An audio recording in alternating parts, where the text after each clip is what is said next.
მოგესალმებით მეგობრებო, ჩვენ კიდევ ეიფორიაში ვართ, გუშინ წინდელი ჩვენი მოგებით.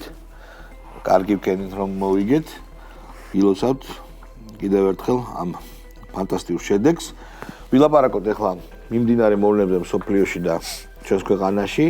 უბრალოდ მინდა თქვა, რომ ამ მატჩმა კიდევ ერთხელ გამოავლინა ვირიშვილების ოპოზიციად წოდებული ვირიშვილების სახე. მე შემიძლია სხვანაირადაც თქვა, რომ დახვეწილი ქართულით და სდილად, მაგრამ ანეკდოტში რო არის, ბევრჯერ ვიხსენებ იმ ანეკდოტს.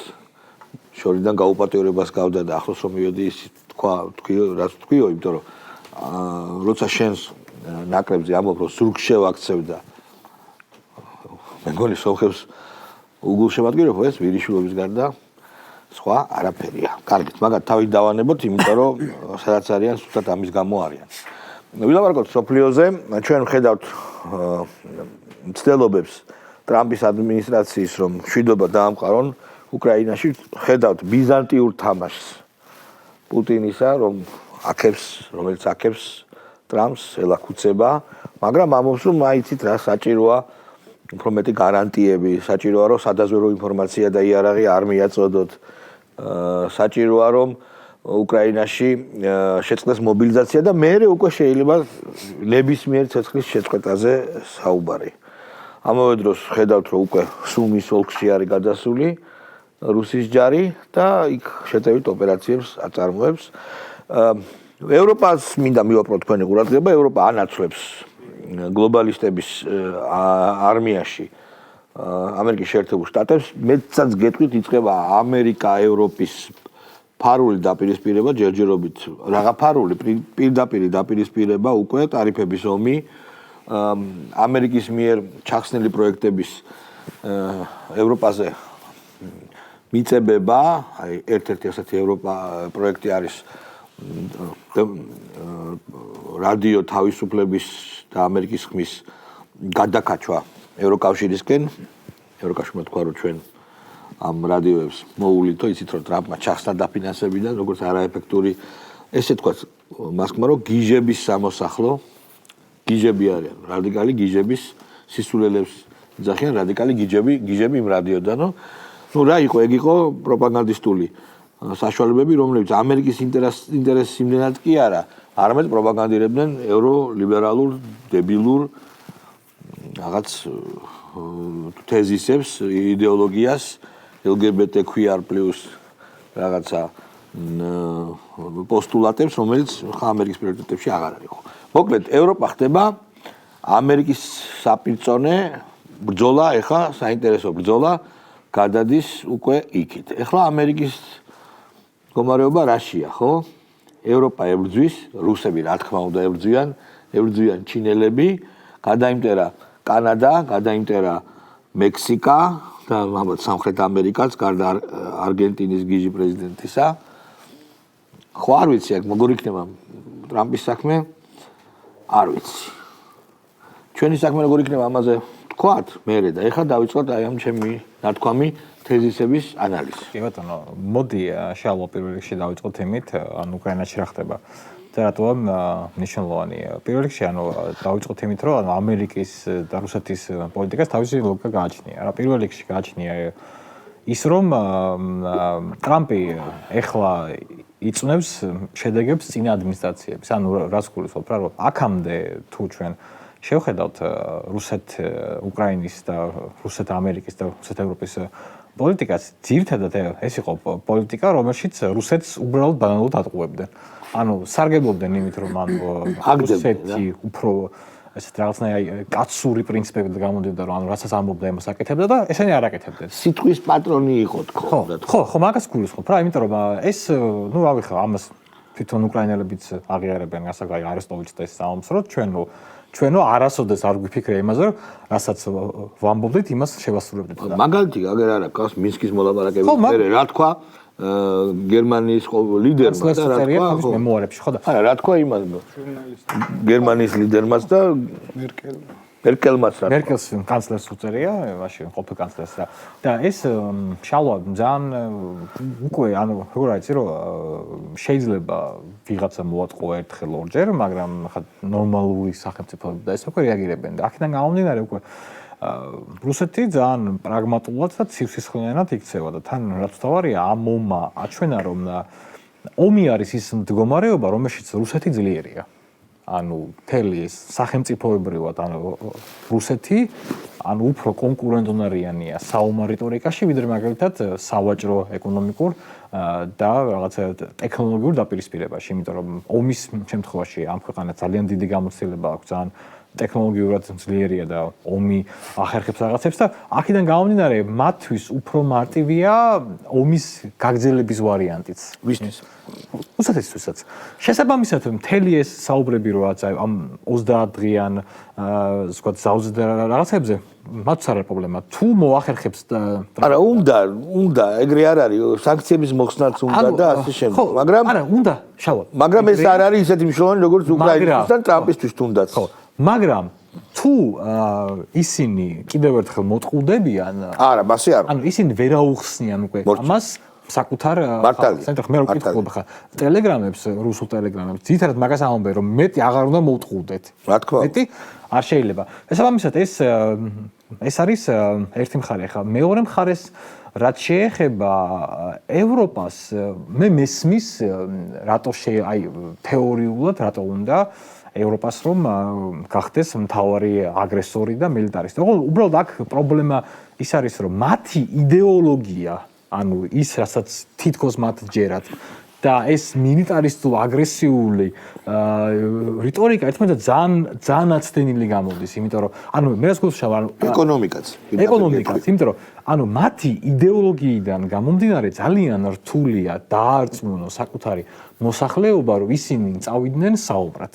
გაიწვიონ ჯარში მაშინ. ხო. ახალგაზრდები აამუშაონ ქარხნები, ქვემეხების. ანუ ზუსტად მაგაშია. საქმეს რაღაცა მთელი ეს რაღაც gay friendly militarism, როცა საქმე შენ უნდა იომოს. ეხება ძალიან რთულად. და კიდევ ერთი ძალიან მნიშვნელოვანი გასაკეთებელი. მიუხედავად უკვე ათწლეულებია რაც ევროპა გაერთიანებულია, აბსოლუტურად სხვადასხვა ვინც ნამყოფია ის დამეთანხმება. ეს არ არის გაერთიანება სამწუხაროდ. ან მათ სხვა ატმოსფეროს უფევს. არა გერმანიაში და სხვა ატმოსფერო არის იტალიაში. ანუ მათ შორის ხო შენ ახლა საერთოდ სხვადასხვა ქვეყნებია. თან თქვი ლიდერი სახელმწიფოები და კი, ახლა სკანდინავიის ქვეყნები და საბერძნეთი რო აბსოლუტურად სხვადასხვა პლანეტაა ესეც ვიცი. რუმინეთში არჩევნები გააუქმეს საერთოდ. და პლუს არა, ხო ხტები, არ არის ერთიანობა. ანუ ყველაზე მეტად ანუ რაც მიყვარს ცელამ დისკუსიაში. ანუ დიდი ბრიტანეთი ევროკავშირთან საუბრებში რა როლს თამაშობს ძალიან მნიშვნელოვანი ხომ გამოსული ქვეყანა. გამოსული ქვეყანა ევროკავშირის. არა, იქ როცა რაღაც არის გასაფუჭებელი და ბრიტანელებს აქვს გენიალური სკოლა. ბრიტანელების მოგონილია არის ბრიტანელების მოგონილია მთელს პლანეტას მართავდნენ ურთიერთდაპირისპირებული აბორიგენების ტომებით და როგორ იქცეოდნენ ამერიკაში, როგორ აომებდნენ ზოგინდიელებს, ინდოეთს როგორ დაიპყრეს? ზოგინდიელებს თეთრებთან. ანუ ყველა ანუ ინდოეთში ვინ ომობდა ვინ? ბრიტანეთის საგანძური, ინდოეთი, რომლის სიმეტრია 20 კაცით. იმდგა 20 კაცით. თელი ეს იმპერია როგორ დაიპყრეს, ხო? 20 კაცით. რაც ლიუისმა 600 კაცით დაიპყრო ის, ხო რა, პირობითად რაღაცა 200-იანი ქვეყნებს ეომებოდა. ხო არის ორი საკითხია ტრამპის მტერი ახლა არის პრინციპში დრო, იმიტომ რომ ის რაც მას უნდა, მეტყვი რომ მას წარმატება აქვს შიდა პოლიტიკაში, მაგრამ ჯერჯერობით ესეთი მნიშვნელოვანი წარმატება საგარეო პოლიტიკაში, ხოდა ესაც აღიარეთ რომ არ ქონია. იმის დაპირდა მშვიდობას და რეალურად რასაც აკეთებს პუტინის ჯერა და ეგრეც არის რომ პირიქით რაც უფრო დრო გადის ეს თამაშობს რუსეთის სასარგებლოდ, ხო? ამიტომ ის ბიზანტიური დიპლომატიით, ხო? ის პასუხობს ორაზროვანი პასუხი ისინი აქვს, ხო? მე მშვიდობა მინდა, მაგრამ არის დეტალები, ხო? ესეთი პრინციპი აქვს პუტინს. მეორე ჩვენ ხედავთ ზელენსკი იმის მიუხედავად რომ ეხლა ჩვენ ნახეთ რომ კურსკის ოლქში ფრონტი ჩამოიშალა, ჩვენ ხედავთ თელ რიგ ესე იგი სირთულეებს უკრაინის უკრაინისთვის თვითონ ზელენსკისთვის ამას აქვს ეგზისტენციური საკითხი, რომ ომი არ დამთავრდეს. რა თქმა უნდა. ამიტომ ზელენსკის თავრობის მიზანი არის, რომ ტრამპმა ვერ მოახერხოს მშვიდობის დამყარება. ვერ მოახერხოს და ის რაც მოხდა თვეცსახში, ეგაც იყო ერთ-ერთი ნიშანი, რომ პროვოკაცია. ხო, არ წამოვიდოდა მშვიდობას. ეს იყო ერთ-ერთი ნიშანი, რომ არ წამოვიდოდა მშვიდობას. ანუ ზელენსკის ინტერესი არის ომი გაგრძელდეს უკრაინაში. რაც პრინციპში ტრამპის ინტერესს პირდაპირ ურტყავს, გარკვეულწილად. კი, შეიძლება უკრაინის გარეშე მოხდეს ხელშეკრულება, მაგრამ ამ ხელშეკრულების დაცვა უკრაინის გარეშე ვერ მოხდება. ანუ უკრაინა უნდა იყოს ჩართული მინიმუმ იმაზე, რომ მშვიდობა როდესაც დამყარდება, ეს პირობები შეასრულოს. ამიტომ ზელენსკის ყავს ახალი ბოსი, ახალი პატრონი, ეს არის ევროკავშირი. ხო, ეხლა ევროკავშირს რაც შეეხება, ევროკავშირი აი ძალიან საინტერესოდ იქცევა. ერთი უკვე თქვი, რომ რადიო თავისუფლება და ესე იგი ამერიკის მიიწება კი ბატონო. ხო, თქვა რომ თვითონ დააფინანსებს. მეორე, ჩვენ ხედავთ, რომ აბსოლუტურად ანტიტრამპულ პოლიტიკას, იდეოლოგიურ პოლიტიკას ეწევა, თუნდაც ეხლა იმ დროს, როდესაც ტრამპმა განაცხადა, რომ ორიგენდერია და აკრძალა პრინციპში მოზარდებისთვის სქესის შეცვლა, საფრანგეთმა მიიღო კანონი, სადაც 16 წლის ადამიანებს, პრინციპში არასრულწლოვანებს აქვთ უფლება სქესის შეცვლის. მაგრამ ეს ერთი იდეოლოგიური ნაწილია. მეორე მნიშვნელოვანი ნაწილია, ჩვენ ხედავთ, რომ როგორ პრობლემებს უქმნის პრო-ტრამპისტულ რაღაც ძალებს ევროპაში. რუმინეთი იქნება ეს, ეხლა სერბეთი იქნება, უნგრეთში ვერ ახერხებს ამას ეს დათელია, მაგრამ ფაქტია, რომ საქართველოს ამ შემთხვევაში ევროპელების თვალით დანახულია როგორც ესე იგი ტრამპისტული რაღაც ქვეყანა, ქართული ოცნებას დანახულია როგორც ტერი, ამიტომ ტრამპი არის მათთვის ტერი. შესაბამისად ის ვინც ბაძავს აყვება ტრამპს რიტორიკაში და ჩვენ ხო ავყევით სუვერენიტეტზე დავიწყოთ საუბარი და სხვა იმაჯზე, ევროპისთვის, ევროკავშირის ბიუროკრატიისთვის ეს იყო მტრული ესე იგი ნაბიჯი. და ბუნებრივია, რომ ეს ამ ევროპა ამერიკულ დაპირისპირებაში აღმოჩნდით, ამ პროცესში აღმოჩნდით. ეხლა რაც შეეხება მნიშვნელოვანი მომენტს, ეხლა ბევრი იწერება ერთ რამეზე, რომ თვითონ ევროპელებს არ აქვთ ეს პასიონარული აქ დაკარგული. ომი არ უნდათ, ობიექტურად ომი არ უნდათ. იმის მიუხედავად, რომ ისინი იმუქრებიან, მაგრამ მეორე მხრივ ჩვენ ხედავთ ერთ ძალიან საინტერესო მომენტს. ისინი აფინანსებენ ჩემთვის ძალიან ესე იგი გასაკვირვად ექსტრემისტ მუსულმანებს. სირია იქნება ეს, თუ სხვა ესეთი ქვეყნები იქნებიან, აფინანსებენ ესეთ ძალებს. და როგორც იმას შვებია, ვენეციაში თავის დროზე ვენეცი არ იყო ბიზანტიური დიპლომატია და იყო აი რაზეც შენ თქვი ბრიტანული ესა ვენეციური დიპლომატიის რაღაც გაგრძელება, ხო? ეს არის რომ ესე იგი შექმნას ისეთი ქაოსი და ამ ქაოსში გეოპოლიტიკური ზონა მოიპოვოს. კი, ვენეციას ჯარი არ ყავდა. ვენეციას არ ჰქონდა ბანკი ჰქონდა.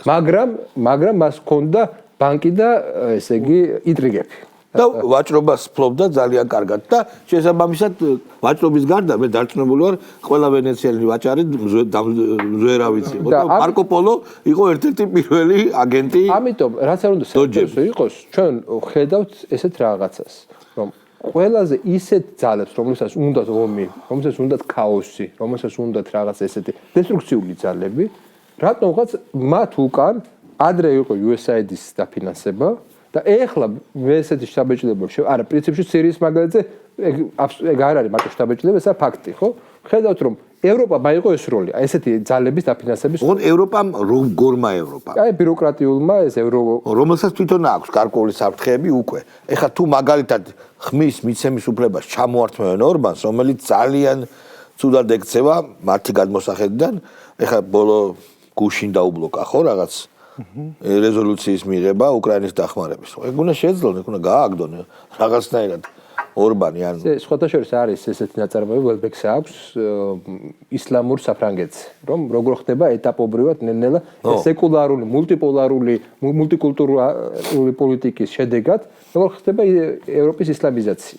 და ეს ხდება ძალიან ესე იგი ყოველგვარი რაღაცა იმის გარეშე, რაღაცა ძალადობის გარეშე, აი ესე ხდება, ყველა სტრუქტურაში ესენი ბოდიან და იღებენ და უნდა ითქვას ერთი რაღაცა რა, თუ სადმე გაძლიერდა ესეთი ძალები, გაძლიერდა ლიბერალურ ევროპაში, ლიბერალური ევროპის პოლიტიკი და თუ კი ევროპა ხედავს ევროკავშირის რაღაც წევრები ხედავენ რომ ეს პასიონარული სული შეიძლება ამით მიიღონ, არის ამის შანსი რომ ეს კარტის გაათამაშონ. ამის თქმა ანუ დაიწყო საკუთარი ჯერ ემიგრანტების ახალგაზრდა მამაკაცების ემიგრანტებს საკმაოდ დიდი ისა ყავთ რაოდენობა ყავთ თვითონ ევროპაში საკმაოდ დიდი რაოდენობა ყავთ თან ისეთი მამაკაცების რომლებიც რეპროდუქციული ასაკის არიან და აქვს სულისკვეთება აქვს განსხვავებით როდესაც შენ მოსახლეობას აღარ უნდა ამ შემთხვევაში militarisme ელემენტარულად იმისთვის რომ შენ იქცე კვლავ გეოპოლიტიკურ რაღაც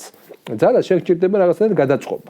მე მგონია რომ ევროპული ისლამური კარტი კვლავ გადათამაშდება და დაიწყება ამ ცუდი ამ ბნელი რაღაცა პოლიტიკის გატარება.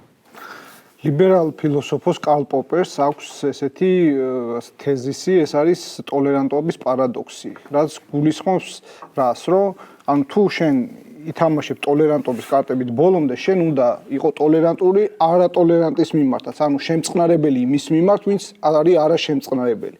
და შესაბამისად გადადიხარ შენ საპირისპიროში და რაც ახლა ნუკრი მოყვა, ფაქტურად არის ამ ტოლერანტულობის პარადოქსის გათამაშება ევროპის სცენაზე. ხო, ანუ შენ ხარ ტოლერანტი, შენ უშვებ ყველას და ის ძალები, მე არ ვამბობ ხა კონკრეტულ ვინ როგორ არის, მაგრამ ძალები, რომლებიც არიან არატოლერანტები, არიან ხნეები, არიან სიცოცხლით ახსავსეები ვიტალური ძალა მეტია, განსხვავებულს ისე არ უყურებენ როგორც სხვა რელიგია იქნება შემწყნარებლად არ უყურებენ ისინი სწორედ ამ შემწყნარებლურ თლიანობაში ხო იმ სადაც ცხოვრობენ იმას გადაიყვანენ საპირისპიროში და ახლა რაც შეეხება ევროპას ხო ანუ ეს ყველაფერი ხდება რატო იმიტომ რომ ეს ევროპა ხრავს ასე ვთქვათ კონსუმერული სამოხმარებლო სული ჩვენ ცხადია ჩვენც რაღაცა ამ სისტემის ნაწილი ჩვენშიც ჩვენ საზოგადოებაში შემოვიდა ეს მომენტები მაგრამ ჩვენ გამომდინარე იქიდან რომ ხან ომში გვითრევენ ხან რა ქვია ვთქვათ სააკაშვილის თემა არის რომელიც ყოველთვის ცდილობდა აქ ვითარების არევა სანამ ციხეში მოხდებოდა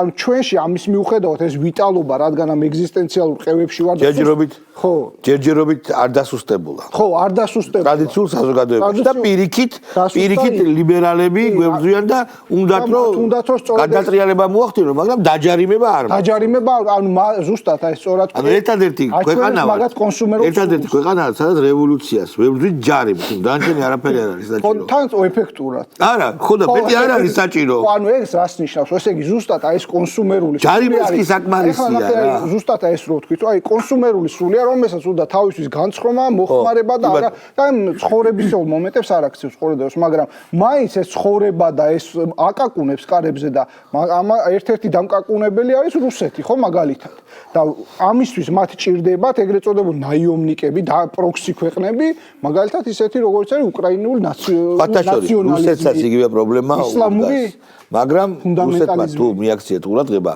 ძალიან შეამცირა და თითქმის აკრძალა შუა აზიის რესპუბლიკებიდან ეგ იყო მთავარი პრობლემა მათი მუშახელის შესვლა იქ ძალიან იმიტომ რომ ყველა ტერაქტი რომელიც რუსეთში მოხდა იყო მაგათ შუაზიელი და ასევე ისლამისტების ხელით კეთდებოდა ვინ უკვეთავდა ეგ საკ თემაა მაგრამ რუსეთის საზოგადოებაზე აი ეს რატომაც არ ჩამოიშალა ეს და სანქცია ანუ ეს იყო აი ამ კონსუმერული საზოგადოების დანახულო ეხა ჩვენ დავასანქცირებ და რომც ემუშავა სანქციებს დილით რომ შამპანურს ვერ დალევს ხო ანუ ეგ არაა ის პრანგულს და დალევს ყირიმულს აი ეს საჭილად ეგ შეიძლება 2 მილიონი რუსისთვის იყო პრობლემა კი ხო რომელიც წავიდა მაგრამ რუსეთში ცხოვრობს 125 მილიონი. იმის მიუხედავად რომ ტაკერ კალსონი მაგალითად ამბობს რომ რაკაია ეს პეტერბურგი, მოსკოვი და ეგ მართლა კარგი ქალაქებია, ძალიან მაღალი დონის ის სამომხმარებლო, მაგრამ თვითონ იმ რუსებს არა აქვთ, ანუ სამომხმარებლო სულზე არ არის ედუცირებული რამდენი ვიდეო არის, სადაც რუსი ქალი ბაბუშკა დიასახლის გამოდის და დათვს აგდებს იმითი, რა ქვია. დიდი კაპჩით. ანუ ფეხებზე კიდეაც, ანუ რუსეთს ებრძოდნენ ისეთი ადამიანები, რომლებიც რუსეთში ნამყოფებიც კი არ იყვნენ, არამედ თუ და წარმოდგენა არ ქონდათ ისტორიაზე და ხო. ახლა ამ ეგრეთ წოდებულ გაწევ-გამოწევაში რუსეთი, ამერიკა, ევროპა, უკრაინა ჩვენ არც ერთ შემთხვევაში არ უნდა დაგვაწყვეტს ჩინეთის როლი, რომელიც თავისთვის ის ესე ჩუმბაწნარად როგორც ყოველთვის და ფაქტიურად წარმართავს რაღაცა მთავარი როლი მიუძღვის რაღაცა გეოპოლიტიკურ გადანაწილებაშიც და დღევანდელი სიტუაციის დარეგულირებაშიც. ჩვენ თუ დავაკვირდებით, ცოტა ხნის წინ მან დაიწყო საუბარი ევროპასთან ურთიერთობებზე. ანუ ევროპასთან ურთიერთობა უნდა დაამყაროს. აქამდე რაღაცა გაჩუმებული იყო მაგასთან დაკავშირებით ხმას არ იღებდნენ. ეხლა ჩემი აზრით რა ხდება?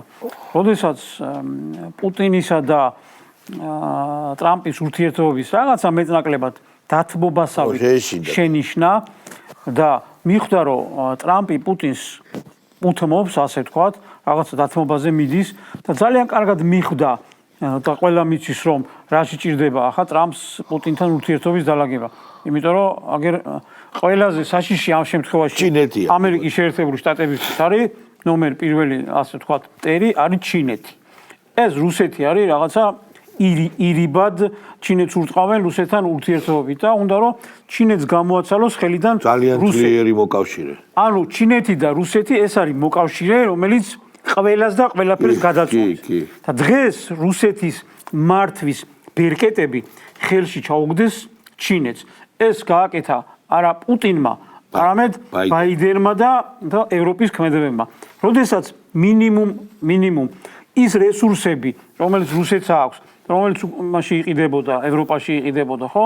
ესენი ავტომატურად გადავიდა ჩინეთში და მონოპოლისტი გახდა ჩინეთი რუსეთის ბუნებრივი რესურსების. წარმოიდგინეთ ახლა რა რესურსები აქვს და რამდენს ყიდის, ხო? შესაბამისად, როდესაც მონოპოლისტი გახდები, ბერკეტიც გიჩნდება იმისთვის, რომ მართო როგორც გინდა მიწიო და მოწიო. ეს ყველაფერი დაინახა და ძალიან კარგად ხვდებიან ამერიკის შეერთებულ შტატებში, დაინახა აგერ მისმა ადმინისტრაციამ, ახალმა ადმინისტრაციამ და ცდილობს როგორმე ესენი ერთმანეთს დააცილოს და პირველი შედეგი რაც მე დავინახე, ეს იყო ეჭვიანობა ჩინეთისა, რომელმაც ეგრევე გახსნა და ახალი თემა შემოუშვა, რომ იცის რა, აგერ მასთან ევროპასთან მინდა რომ ვითანამშრომლო და ვივაჭრო. ანუ აქ მიდის სერიოზული გეოპოლიტიკური თამაშები და ამ შემთხვევაში ახლა აქ ჩვენ რო ჩავეკვეხოთ არ გამოვა. რას ვაკეთებთ ჩვენ? ანუ ყველა დიდი მოთამაშე არის შემოსული ჩვენ რეგიონში. ყველა. და ამ შემთხვევაში ეხლა აბა ლიბერალ ფაშისტებო დღეს ამ სურათიდან გამომდინარე აარჩიეთ ვის მხარეს უნდა დადგეთ. ხო არის აგერ ჩინეთი და ევროპა ესენი ჯერჯერობით თქვათ მონახაზი არის რომ ესენი ცდილობენ ერთმანეთს დაუკავშირდნენ. რა თქმა უნდა ევროპამ დაიწყო ამერიკის საწინააღმდეგო თამაშები, რაც აქამდე იყო საუბარი და ამ თამაშში აგერ მხარიაობა ჩინეთმა. მერე სად გადის ევროპულ ჩინური ტვირთი? გზა სად გადის? აგრძნობინა რომ მე შემიძლია აგერ დაუკავშირდე და მხარდაჭერა გამოუცხადო ევროპას. შესაბამისად ამერიკამ, რუსეთმა და ჩინეთმა ერთმანეთი უნდა დავაბალანსოთ. მეტი არ მოგივიდეთ. ანუ ეს ყველაფერი ამან მიცა ნიშანი. ეს ამხელა სახელმწიფოები თავს იყრიან ჩვენს რეგიონში და კერძოდ საქართველოს უნდა გაელოს. ახლა ჩინეთის და ევროპის კავშირი საქართველოს გარეშე ვერ შედგება, ხო?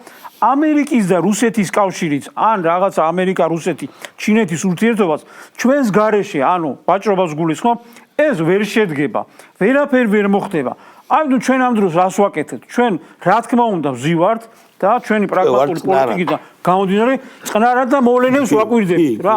და ამ დროს რას შვება ის კატეგორია ხალხის, რომლებიც არის მე მგონი აღარაფერს აღარ შვება. არა, უყურე ცდილობენ ბოლომდე ჩაჩმორებულები არიან. არა, ჩაჩმორებულები არიან ერთია, მაგრამ რაც ცდილობენ და რას აკეთებენ, კიდე მეორე.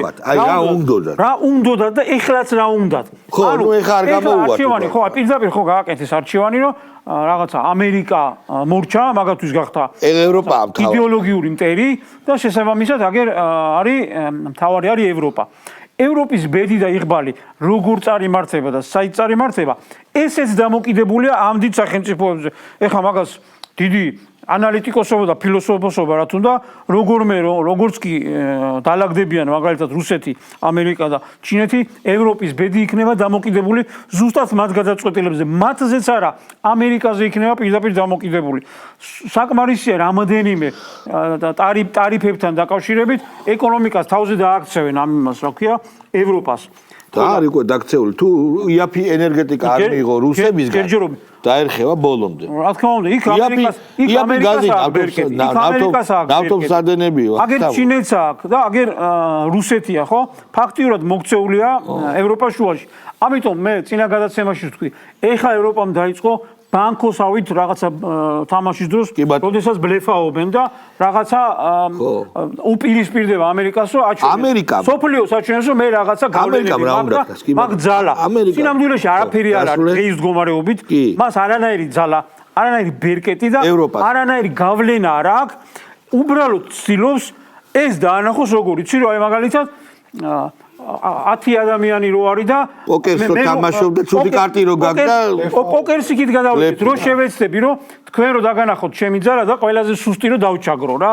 დაახლოებით ეგეთ რაღაცას აკეთებს, აგერ რომ მიადგა იქ რუმინეთი და საქართველოსთან დაკავშირებით. ანუ ეს ევროკავშირის ბიუროკრატია ცდილობს მხოლოდ და მხოლოდ თავის იდეოლოგიის გავრცელებით მაინც ფართხალებს ეროვნული ხელისუფლებების დასუსტება უნდა რა და ამან მეგონი ინგლისის როლი არ უნდა გამოგვჩეს. ინგლისში არის ძალიან ბევრი ადამიანი, რომელიც მდიდარი ადამიანი, რომელიც პანამერიკოს. მათ აქვს ერთი პრაგმატული პოლიტიკა. აი სირიაში რატო აფინანსებს ესე ვთქვათ. სირია რა არის? ესე ვთქვათ. გახეთქილების ვაშლია ბევრი. არა მარტო გახეთქილების ვაშლია, სირიას აქვს იმის პოტენციალი. მაგრამ იქიდან უნდა გავიდეს, რა თქმა უნდა, რუსეთი, იქიდან უნდა გავიდეს ბევრი ისეთი და ისრაელი უნდა გავიდეს, შედის ახლა. თავი რა არის, სირია არის გეოგრაფიულად იმ ტერიტორიაზე, სადაც შეიძლება იემენიდან და სხვადასხვა არაბულ სახელმწიფოებიდან გაიაროს იმან და გაზმა და ნავთობმა და ეს იყოს მისთვის ალტერნატივა. მაგრამ ყოველთვის პრობლემა იყო, რომ ეს იყო ძალიან ჭრელი რეგიონი. ჭრელი რეგიონი და უსაფრთხოების საკითხი ამ ტრუბის გავლენას უსაფრთხოება ჭირდება. ეს სიჭრელი არ იძლეოდა. ეხლა იმიტომაც ეხმარებიან პრინციპ ისლამურ რაიხს, პრინციპ ესე ვთქვათ, რომ იმ საზოგადოების ერთფეროვნება მოხდეს. ხო, მე ერთ ბანდიტს მოელაპარაკონ. ანუ თურქეთის ინტერესები არ დაგვაუჭდეს რა შემთხვევაში. თურქეთში ეხლა ამბებია, თურქეთში ეხლა დროიხელთა ამერიკის დასუსტება დაინახა ბატონმა ერდოღანმა და მის წინააღმდეგ იყო ლიბერალები დაიჭირა. კარგი ლაპარაკია, რეკლამა ვნახოთ და გავაგზავნოთ ლაპარაკი.